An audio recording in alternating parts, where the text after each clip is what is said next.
Hola, ¿qué tal? Muy buen día. El día de hoy vamos a ver el tema de cromatografía, los fundamentos, los tipos de cromatografía que existen y los parámetros básicos en un análisis cromatográfico. Vamos a comenzar con la definición de cromatografía. La cromatografía comprende un conjunto de métodos que permiten separar los componentes de una mezcla. Los componentes a separar se van a dividir en dos fases, una estacionaria y una móvil, que en la siguiente diapositiva vamos a hablar un poco más de ellas. Le debemos el término de cromatografía a Mikhail Twist, que en 1906 realizó un experimento en el que colocó pigmentos vegetales en la parte superior de una columna a la cual le rellenó con tiza o carbonato de calcio.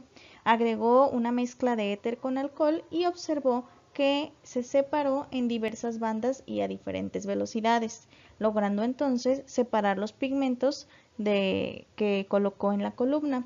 Utilizó el término entonces de cromatografía, que en griego significa escribir en colores, pues los primeros estudios sobre cromatografía se hicieron en pigmentos vegetales coloreados.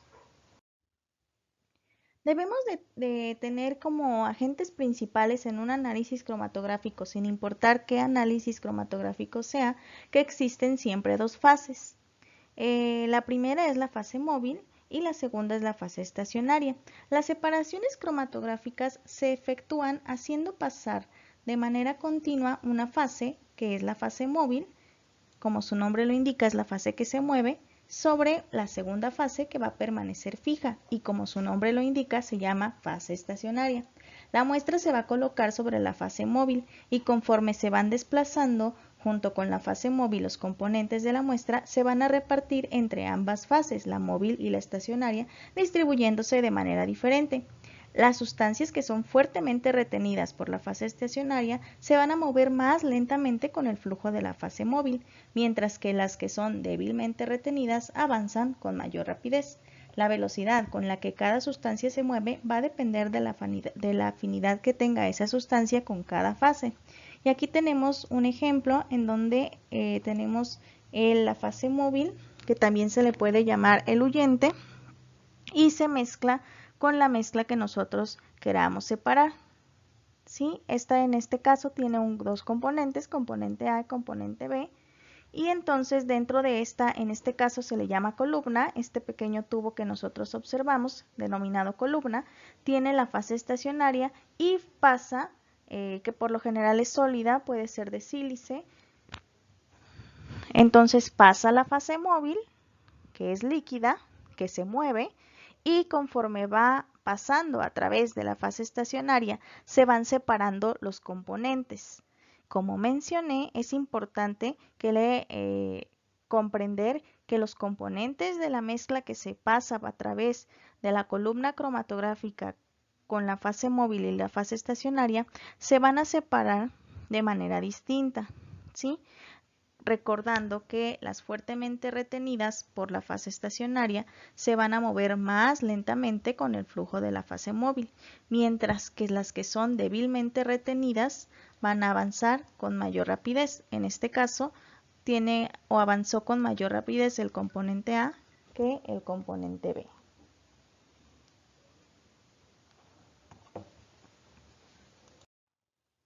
Aquí tenemos otro ejemplo, como tenemos la fase móvil y cómo la mezcla va pasando y vamos separando, en este caso, los componentes a través de la fase estacionaria, ayudándose por la fase móvil. El fundamento de las separaciones cromatográficas se encuentra en la diferencia de alguna de las propiedades, ya sea físicas o fisicoquímicas, de los analitos a separar. Algunas de estas propiedades pueden ser solubilidad, absorción, volatilidad, tamaño de partícula y etc. Y justamente son estas propiedades las que van a hacer que algunas sustancias tengan afinidad con la fase estacionaria y otras tengan afinidad con la fase móvil. Vamos a comenzar con las clasificaciones de la cromatografía. No existe una sola clasificación de los tipos de cromatografía, por lo tanto aquí les voy a mostrar algunas de las clasificaciones. La primera es según el estado físico de la fase móvil y de la fase estacionaria. La fase estacionaria por lo general es de estado sólido y la fase móvil pues puede variar. En el caso de la cromatografía de líquidos, la fase móvil es un líquido y la fase estacionaria suele ser un sólido, o bien algún otro líquido pero que sea inmiscible con la fase móvil. Sin embargo, es súper importante mencionar que lo más común es que la fase estacionaria siempre o generalmente, es un sólido. Tenemos la cromatografía de gases, donde es importante mencionar que la fase móvil es un gas inerte, es decir, que no reacciona con la mezcla que deseamos separar. La fase estacionaria, en este caso, es un sólido o bien puede ser un líquido que se encuentra en un sólido inerte. Finalmente, la cromatografía de fluidos supercríticos, la fase móvil es un fluido supercrítico y la fase estacionaria puede ser bien sólido o puede ser líquido. Tenemos otra clasificación de la cromatografía según los mecanismos físicos o químicos responsables de la separación de los componentes de la muestra, donde podemos distinguir la cromatografía de absorción, en donde existe un equilibrio de absorción-desorción entre la sustancia, entre la fase sólida y la fase móvil, que es la que causa la separación. También tenemos la cromatografía de reparto, donde el analito se equilibra o se reparte, como su nombre lo indica, entre el líquido estacionario y una fase móvil líquida o gaseosa. Y finalmente la cromatografía de intercambio iónico, en donde se unen aniones o cationes covalentemente a una fase estacionaria sólida de forma que adquiere una carga neta. También tenemos la cromatografía de afinidad, donde utilizamos interacciones altamente específicas entre un tipo de moléculas y la muestra y las otras moléculas que se van a unir covalentemente, es decir, mediante un enlace covalente a la fase estacionaria. Tenemos también la cromatografía de exclusión molecular, donde no hay interacciones de la fase estacionaria, sino que la fase estacionaria actúa como un simple tamiz, separando por tamaño justamente las moléculas presentes en la muestra, y la fase líquida o gaseosa pasa a través de dicho tamiz arrastrando los componentes. Según la disposición de la fase estacionaria, podemos también dividir a la cromatografía en columna, en donde la fase estacionaria está contenida en un tubo que denominamos columna, a través de la cual se hace pasar la fase móvil. Esta se desplaza por capilaridad, ya sea por gravedad o en algunos equipos especializados también ayuda una presión con una bomba. Tenemos la cromatografía plana, que es la más sencilla de todas las cromatografías, donde la fase estacionaria se coloca en un soporte plano. La cromatografía más simple y sencilla pues es un papel, y en otros casos se utilizan placas cromatográficas hechas de sílice.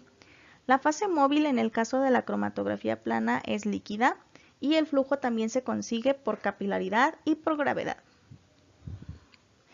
Tenemos en estos casos, como mencioné, la cromatografía en papel, donde el papel es nuestra fase estacionaria o nuestro soporte, y entonces el líquido pasa a través del papel. En la imagen observamos justamente uno de este tipo cromatografía.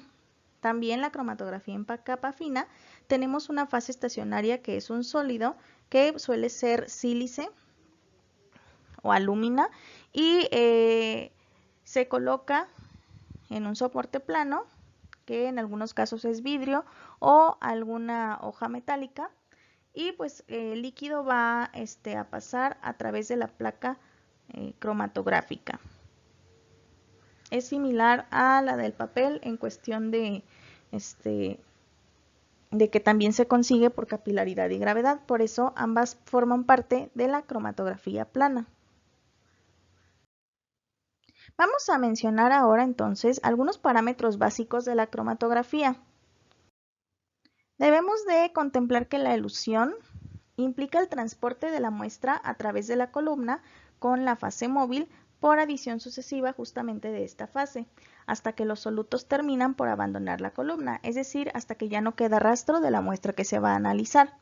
El cromatograma se da cuando nosotros analizamos justamente las muestras en un equipo cromatográfico especializado, en donde vamos a obtener como resultado justamente un cromatograma, que es el gráfico que va a representar la respuesta del detector en función del tiempo de elusión o bien del volumen eluido. Dentro del cromatograma encontramos las bandas, que es la situación ideal en una distribución gaussiana de la cantidad de compuesto que sale del cromatógrafo de una columna cromatográfica.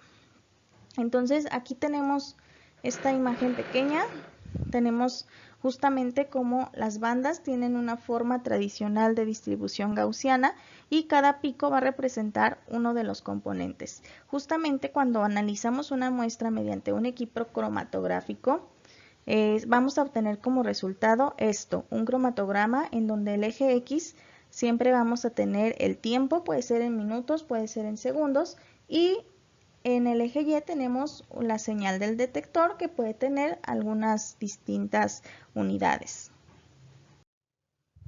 Aquí tenemos más a detalle justamente ciertos componentes de un cromatograma.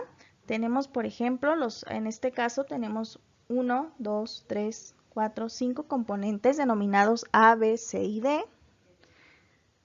¿Sí? La altura del pico es desde donde tenemos una línea base del cromatograma hasta donde justamente el pico tiene su punto máximo, se denomina altura del pico.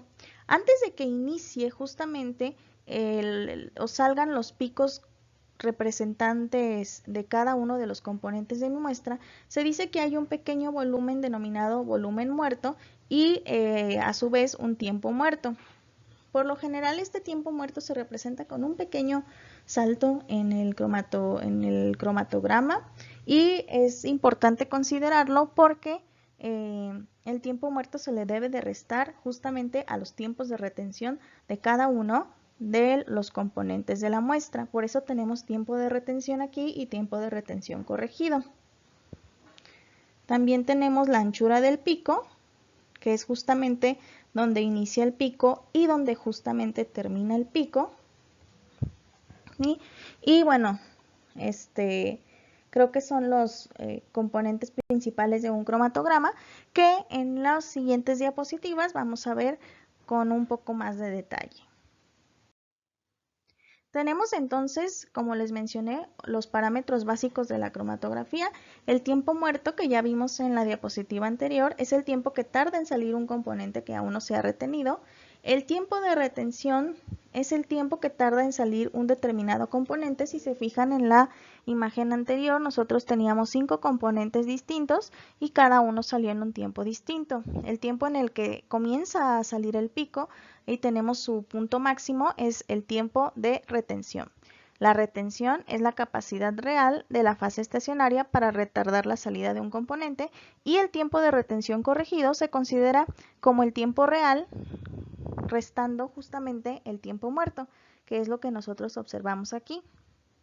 ¿Sí? Tenemos que el T es para tiempo, R es de retención y para representar el tiempo de retención corregido se le pone justamente esta comita para distinguir que este tiempo de retención ya ha sido corregido y es el tiempo de retención menos el tiempo muerto del cromatograma. Aquí tenemos justamente el ejemplo, como tenemos esto como tiempo muerto, el tiempo de retención sin corregir, que es desde el tiempo 0 hasta donde tenemos el punto máximo del pico cromatográfico y la resta de ambos, pues entonces sería nuestro tiempo de retención corregido.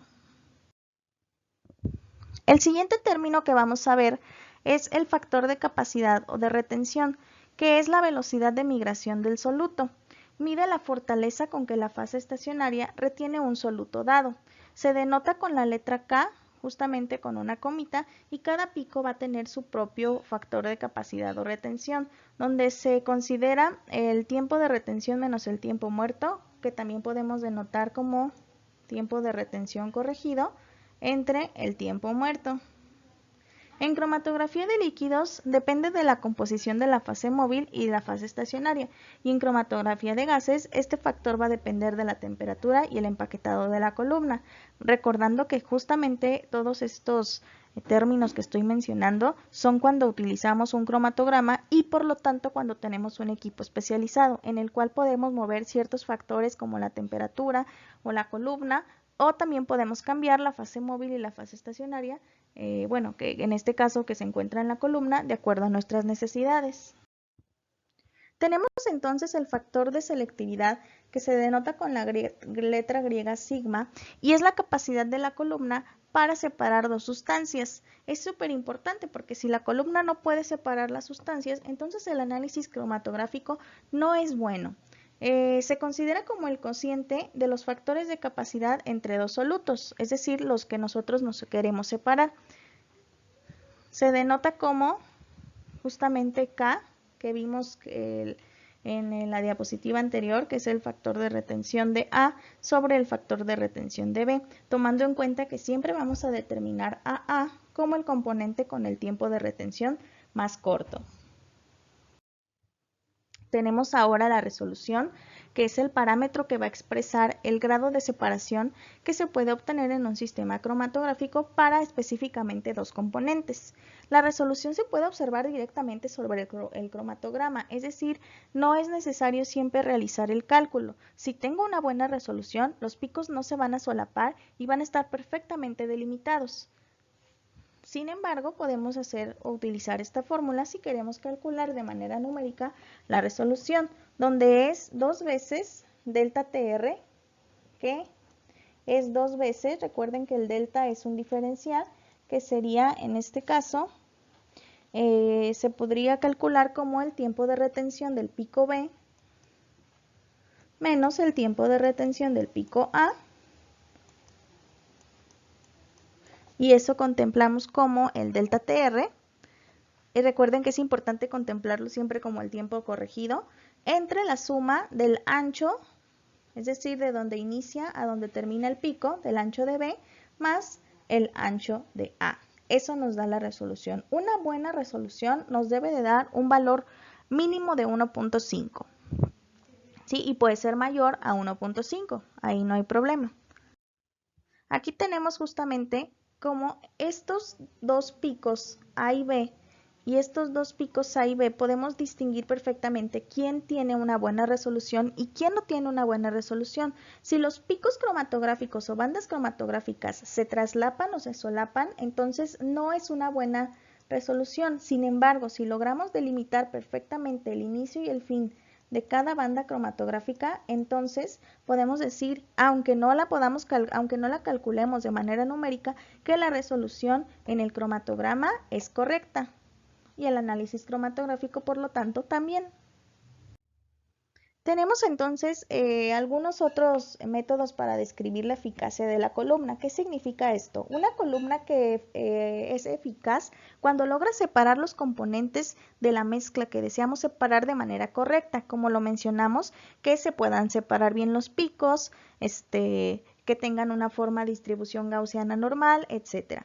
¿Sí? Para esto también tenemos un concepto imaginario que se llama número de platos teóricos, que se denota con la letra N, que es la característica de una columna cromatográfica que se emplea para medir justamente la eficacia de la columna. También tenemos, para esto tenemos H, que es la altura del plato teórico, que también es la altura del pico, nosotros lo vimos al principio de las diapositivas, y pues justamente esta fórmula H es igual a L entre N, donde L es el tamaño de la columna, o la longitud, perdón, de la columna cromatográfica, y N es justamente los platos teóricos, que se van a determinar específicamente, es 16 por el tiempo de retención corregido entre la anchura del pico elevado al cuadrado. Y esa sería nuestra fórmula para determinar el número de platos teóricos. Hay tres parámetros fundamentales que justamente determinan la resolución de una separación cromatográfica, que es la eficiencia de la columna que vimos en la diapositiva anterior, que se expresa en el número de platos teóricos, y el factor de capacidad y el factor de selectividad, que también vimos en las diapositivas anteriores. Estos tres parámetros se determinan para saber justamente o para optimizar justamente un análisis cromatográfico y saber qué tan óptimo y qué tan eficaz es dicho análisis. Esto es importante porque si no tenemos bien las separaciones de los picos, si a lo mejor salen muy pronto, si se solapan, pues entonces no tenemos un análisis cromatográfico eficaz y entonces tendremos que modificar ciertos factores. La mayoría de los factores que se modifican en un análisis cromatográfico suelen ser la temperatura, los solventes de la fase móvil o en algunos casos hasta la longitud de la columna cromatográfica que se va a utilizar. Finalmente, ¿cuáles son las aplicaciones de los análisis cromatográficos? Cualquier tipo de análisis cromatográfico que nosotros utilicemos tiene en primero la función de un análisis cualitativo, informar el número de compuestos químicos existentes en una mezcla. Esto va a depender pues según el número de picos que aparezca en el cromatograma. Cuando tratamos de una cromatografía de capa fina, pues probablemente sea el número de manchas que nosotros logramos distinguir o bien incluso el número de colores que logremos distinguir en una mezcla, pero cabe aclarar que no solo compuestos coloreados podemos analizar por medio de cromatografía. Esto no es una característica importante. Para cromatografía en papel sí, sin embargo, para los demás tipos de cromatografías no es necesario que la muestra posea color. El análisis cualitativo justamente es la base de la cromatografía y son los principios de la cromatografía. Sin embargo, hoy en día podemos contemplar que también los diferentes tipos de cromatógrafos, ya sea de gases, ya sea de líquidos, HPLC, u otros tipos de cromatógrafos especializados, pues están capacitados para poder darnos también un análisis cuantitativo de una muestra, en donde vamos a medir la altura o el área del pico cromatográfico del analito que se compara normalmente con la altura o el área de uno o más patrones inyectados bajo las mismas condiciones cromatográficas, pero de los cuales nosotros conozcamos su concentración específica. Es decir, comparo la altura de mi muestra problema con la altura de un analito de la muestra problema que yo conozca su concentración. Mediante esa comparación, yo puedo realizar justamente un análisis cuantitativo en una muestra y determinar la concentración de cada uno de los analitos, además de la identificación de cada uno de ellos. Esto sería todo de mi parte. Les agradezco su atención y hay que realizar las actividades correspondientes. Gracias.